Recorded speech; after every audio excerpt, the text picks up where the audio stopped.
Sesión ordinaria en pleno del Ayuntamiento de Torellano, celebrar el día 30 de mayo a las 20:30 horas en primera convocatoria. Orden del día. Primero, lectura y aprobación, si procede, del acta de la sesión ordinaria de fecha 25 de abril de 2013. ¿Hay algún comentario? Perdón. Pues lo he visto y lo estoy buscando, simplemente era una corrección porque hay un sitio donde pone la pregunta que luego se pregunta y yo dije que pone aquí.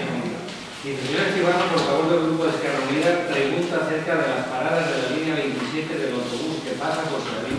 No, que pasa, no, efectivamente que no pasa, o sea, que pase por Sevilla. En ese caso. Entonces, para que pase. ¿Qué pasa? ¿Por qué no pasa? Cambiando la norma, yo creo que ya Yo creo que es un error de...